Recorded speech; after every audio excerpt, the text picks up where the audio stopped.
T V പ്രസാദിലേക്ക് കൂടി പോയിട്ട് വരാം. ഈ കുട്ടിയുടെ പേര് ശ്രീകുട്ടി എന്നാണ്, സോനു എന്നാണ് ഈ കുട്ടിയെ വിളിക്കുന്നത്. 19 വയസ്സാണ്, പേയാട് സ്വദേശിനിയാണ്. ഈ കുട്ടിക്കൊപ്പം ഒരു സുഹൃത്ത് കൂടി, അർച്ചന കൂടി സഞ്ചരിച്ചിരുന്നു. അതിലാണ് ഏറ്റവും പ്രധാനപ്പെട്ട കാര്യം, ആ അർച്ചനയെ കൂടി ഇന്നലെ തള്ളിയിടാൻ ശ്രമിച്ചിരുന്നു. അർച്ചനയുടെ മൊഴി ഇന്നലെ നമുക്ക് കിട്ടിയിട്ടുണ്ട്. ഈ അർച്ചനയും ഈ സോനുവും, സോനു എന്ന് വിളിക്കുന്ന ശ്രീകുട്ടിയും കൂടി എറണാകുളത്ത് മറ്റോ ഒരു ജോലി സംബന്ധമായ ആവശ്യത്തിന് പോയിട്ട് തിരികെ മടങ്ങി വരവെയാണ് ശുചിമുറിയുടെ മുന്നിൽ വാതിൽക്കൽ വെച്ച് ഈ സുരേഷ് കുമാർ എന്ന് പറയുന്നയാൾ ഇയാളെ തള്ളിയിട്ടിരിക്കുന്നത്, ഈ പെൺകുട്ടിയെ തള്ളിയിട്ടിരിക്കുന്നത്. നടുവിന് ചവിട്ടിയാണ് താഴേക്ക് ഇട്ടിരിക്കുന്നതെന്നാണ് മനസ്സിലാക്കുന്നത്. ഒരു പ്രകോപനവും ഉണ്ടായിരുന്നില്ല. കൂടാതെ ഈ അർച്ചനയും തള്ളിയിടാൻ ശ്രമിച്ചിരുന്നു. അർച്ചന ഇന്നലെ നമ്മളോട് പ്രതികരിച്ചിരുന്നു. അതുകൂടി നമുക്കൊന്ന് കേൾക്കാം. സമയത്ത് ഇയാളെ കണ്ടിട്ടുണ്ടോ? ഇല്ല. ഈ വർക്കല ആവുമ്പോഴാണ് ഇയാളെ അല്ല, ഇതിനു മുമ്പ് ഇയാളെ കണ്ടിട്ടുണ്ടായിരുന്നു. പക്ഷെ ഇയാള് പ്രശ്നമൊന്നും ഉണ്ടായിട്ടൊന്നും തോന്നിയില്ല. പ്രശ്നമാണ് കണ്ടത് ലാസ്റ്റ്. ഇപ്പോ ഇയാളെ കാണുന്നത് ആദ്യമായിട്ട് തന്നെ? ആദ്യമായിട്ട് നിങ്ങൾ ബാത്റൂമിൽ നിന്ന് ഇറങ്ങുമ്പോഴാണ് സംഭവം? ഇറങ്ങുമ്പോഴത്തേക്ക് എന്റെ കൂട്ടിയെ ചവിട്ടി തള്ളിയിടുവായിരുന്നു. നിങ്ങളെ ആക്രമിച്ചു ഇയാൾ? എന്നെ ആക്രമിച്ചു. എന്റെ കൈയും കാലിനെയും പിടിച്ചിട്ട് എന്നെയും കൂടി തള്ളി. ഞാൻ പാതി പുറത്ത് പോയി ട്രെയിനിന്റെ. നിങ്ങളും പകുതി ട്രെയിനിന് പുറത്തേക്ക് പോയി. അതുകൊണ്ടാണ് രക്ഷപ്പെട്ടത്. പിന്നെ പരിചയമൊന്നുമില്ല? ഇല്ല. നിങ്ങൾ ട്രെയിനിൽ യാത്ര ചെയ്യുമ്പോൾ കമ്പാർട്ട്മെന്റിൽ വെച്ച് ഏത് സമയത്താണ് കാണുന്നത്? അത് ഓർമ്മയില്ല. 8 മണിക്ക് ശേഷം. ഓക്കെ, ഇതാണ് അർച്ചനയുടെ സുഹൃത്തായ സോനു എന്ന് വിളിക്കുന്ന ശ്രീകുട്ടി എന്ന് പറയുന്ന 19 വയസ്സുള്ള കുട്ടിക്കാണ് ഈ അപകടം സംഭവിച്ചത്. ഒരു പ്രകോപനവുമില്ലാതെ വാതിൽക്കൽ നിന്ന് മദ്യപനായ ഈ സുരേഷ് കുമാർ കോട്ടയത്ത് നിന്ന് കയറിയെന്നാണ് നമുക്ക് ലഭിച്ചിരിക്കുന്ന വിവരം.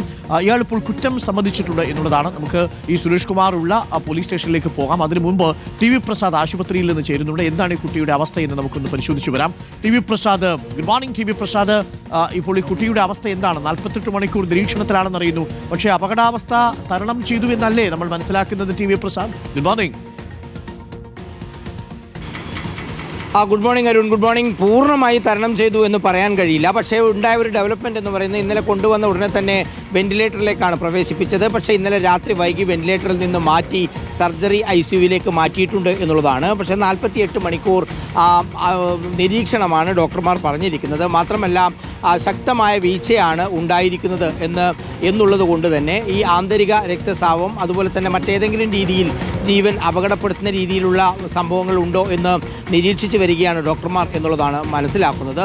വിദഗ്ധരായ ഡോക്ടർമാർ തന്നെയാണ് കുട്ടിയെ പരിശോധിക്കുന്നത്. ഇന്നലെ രാത്രി ഈ സംഭവം നടന്ന ഉടൻ തന്നെ ആരോഗ്യ വകുപ്പിലെ ഉന്നതരായ ആളുകൾ ഉൾപ്പെടെ മികച്ച ചികിത്സ വേണം എന്ന ആവശ്യം ഇവിടെ ഉന്നയിച്ചിരുന്നു. അതിൻ്റെ ഭാഗമായിട്ട് കൂടി ഒരു എക്സ്ട്രാ കെയർ ഇവിടെ കിട്ടുന്നുണ്ട് എന്നുള്ളതാണ് മനസ്സിലാക്കുന്നത്.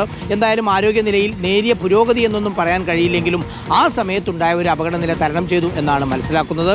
എനിക്ക് പിറകിൽ കാണുന്ന മെഡിക്കൽ കോളേജ് ആശുപത്രിയിലാണ് കുട്ടി ഇപ്പോഴും ആ ചികിത്സയിൽ തുടരുകയും ചെയ്യുന്നത്. പ്രതിയെക്കുറിച്ച് നമ്മൾ പ്രദേശത്ത് അന്വേഷിച്ചു അരുൺ. വെള്ളറട എന്ന് പറയുന്ന സ്ഥലത്തെ പനച്ചിമൂട് എന്ന സ്ഥലത്താണ് ഈ പ്രതിയുടെ വീട്. അവിടെ ആ പെയിന്റിംഗ് ജോലിക്കൊക്കെ പോകുന്ന ഒരാളാണ് എന്നാണ് പ്രാദേശികമായി അവിടുത്തെ ജനപ്രതിനിധികളോടൊക്കെ സംസാരിക്കുമ്പോൾ മനസ്സിലാക്കാൻ കഴിയുന്നത്. ഭാര്യയുമായിട്ടൊക്കെ എന്തോ പിണക്കത്തിലൊക്കെ ഉള്ള ആളാണ്. ഇങ്ങനെ ഒരു ഹിസ്റ്ററി ഉള്ളത്, നേരത്തെ ഇങ്ങനെ എന്തെങ്കിലും കേസുകളിൽ കുടുങ്ങിയതോ ഇത്തരം ഒരു ആക്ടിവിറ്റി ചെയ്ത ആളാണോ എന്ന വിവരമൊന്നും പ്രദേശത്ത് ഇതുവരെയും ലഭ്യമല്ല എന്നുള്ളതാണ് സംസാരിക്കുമ്പോൾ മനസ്സിലാകുന്നത്. ഇപ്പോൾ നമ്മൾ രാവിലെയാണ് വിവരങ്ങൾ എടുത്തത്. എന്തായാലും അല്പസമയത്തിനകം പ്രതിയെക്കുറിച്ചുള്ള കൂടുതൽ വിവരങ്ങൾ നമുക്ക് കിട്ടുകയും ചെയ്യും. തമ്പാനൂരിലാണ് ഇപ്പോൾ പ്രതി ഉള്ളത്. ഇനിയിപ്പോൾ ആ സഹയാത്രികയോട് കൂടുതൽ കാര്യങ്ങൾ ചോദിച്ച് മനസ്സിലാക്കിയതിന് ശേഷം പോലീസ് എന്തായാലും അതിൻ്റെ കൂടുതൽ നടപടികളിലേക്ക് കടക്കും. ഇതിൽ ഞെട്ടിക്കുന്ന സംഭവം എന്ന് പറയുന്നത് സുഹൃത്തിനെയും തള്ളിയിടാൻ ശ്രമിച്ചു എന്നുള്ളതാണ്.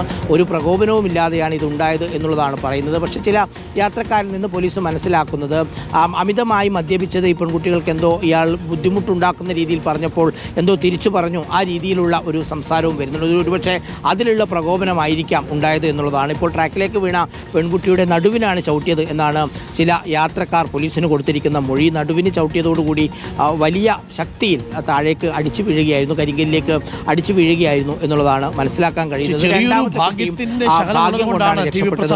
പ്രസാദ് പറഞ്ഞതുപോലെ നടുവിനെ ചവിട്ടുന്നു, തെറിച്ച് ശക്തിയോട് വീഴുന്നു. മറുഭാഗത്ത് റെയിൽവേ ട്രാക്കിലാണ് വീഴുന്നത്. ആ സമയത്ത് ട്രെയിൻ വരുന്നില്ല. ആ ട്രാക്കിലൂടെ ആ സമയത്ത് ട്രെയിൻ വരാതിരുന്നതും തൊട്ടു പിന്നാലെ മെമു ട്രെയിൻ വന്നതുമെല്ലാം ചെറിയൊരു ഭാഗ്യത്തിൻ്റെ കണികയുണ്ട്. അല്ലെങ്കിൽ ആ കുഞ്ഞിന്, ഈ ശ്രീകുട്ടിക്ക് എന്ത് സംഭവിക്കുമെന്നുള്ള നമ്മളെ ഭയപ്പെടുത്തുന്നു.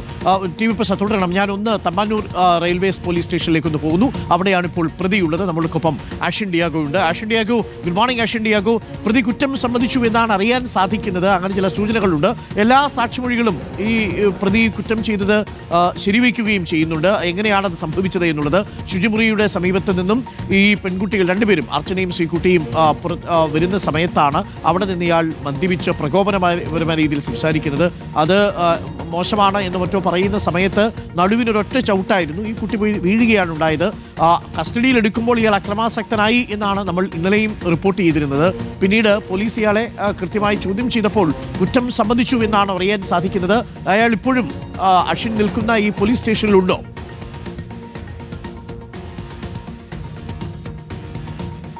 Arun, good morning. അരുൺ സൂചിപ്പിച്ച പോലെ തന്നെയാണ് ഈ സെൻട്രൽ റെയിൽവേ സ്റ്റേഷൻ റെയിൽവേ പോലീസിന്റെ കസ്റ്റഡിയിൽ തന്നെയാണ് ഇപ്പോഴും പ്രതിയുള്ളത് എന്നുള്ളതാണ്. ഇതിൽ ഏറ്റവും പ്രധാനപ്പെട്ട കാര്യം ഇയാൾ പോലീസിനോട് കുറ്റം സമ്മതിച്ചിട്ടുണ്ട് എന്നുള്ളതാണ്. ഇന്നലെ 8:30 ഇയാൾ വർക്കലയിൽ വെച്ചാണ് ഈ ജനറൽ കമ്പാർട്ട്മെന്റിലേക്ക് കയറുന്നതും തുടർന്ന് നല്ല മദ്യലഹരിയിലായിരുന്നു എന്നുള്ള കാര്യമടക്കം ഇപ്പോൾ പോലീസിനോട് ഇയാൾ പറയുന്നുണ്ട്. മാത്രമല്ല ഇതിന് ശേഷമാണ് ഈ രണ്ട് പെൺകുട്ടികളോട് ഇയാൾ വഴക്കുണ്ടാക്കുന്നത്. വഴക്കിന് കാരണമായി പറയുന്നത് ഇയാൾ മദ്യപിച്ച ശേഷം ഈ പെൺകുട്ടികളോട് മോശമായി പെരുമാറി. ഇത് ഈ സോനു, അതായത് ശ്രീകുട്ടി, 19 വയസ്സുകാരി ശ്രീകുട്ടി ഇയാളോട് ചോദ്യം ചെയ്തിരുന്നു. പിന്നീട് ഈ വാതിക്കൽ നിൽക്കുന്നതുമായി ബന്ധപ്പെട്ടും ഇവർ തമ്മിലൊരു പ്രശ്നമുണ്ടായിരുന്നു എന്നുള്ളതാണ് മനസ്സിലാക്കുന്നത്. തുടർന്ന് ഈ തർക്കം രൂക്ഷമാവുകയും ഈ മദ്യലഹരിയിലായിരുന്ന ഇയാൾ ഈ പ്രതി ഈ പെൺകുട്ടി അതായത് ശ്രീകുട്ടിയെ മുതുക്കത്ത് ചവിട്ടി വീഴ്ത്തുകയായിരുന്നു എന്നുള്ളതാണ് ഇപ്പോൾ പോലീസിൽ നിന്ന് നമുക്ക് മനസ്സിലാക്കാൻ സാധിക്കുന്നത്. എന്തായാലും പ്രതി കുറ്റം സമ്മതിച്ചിട്ടുണ്ട്. ഉടൻ തന്നെ ഇയാളെ കോടതിയിലേക്ക് കൊണ്ടുപോകുമെന്നുള്ളതാണ് മനസ്സിലാക്കുന്നത്. ഏതെങ്കിലും ഓപ്പൺ കോർട്ടിലായിരിക്കും ഇയാളെ ഹാജരാക്കുക. 10 മണിയോടുകൂടി തന്നെ കോടതിയിൽ ഹാജരാക്കുക എന്നുള്ളതാണ് പോലീസിൽ നിന്ന് നമുക്ക് മനസ്സിലാക്കാൻ സാധിക്കുന്നത്. എന്തായാലും അതിദാരുണമായ ഒരു സംഭവമാണ് ഉണ്ടായിട്ടുള്ളത്. ഇയാൾ മദ്യലഹരിയിലാണ് ഈ കുട്ടികളെ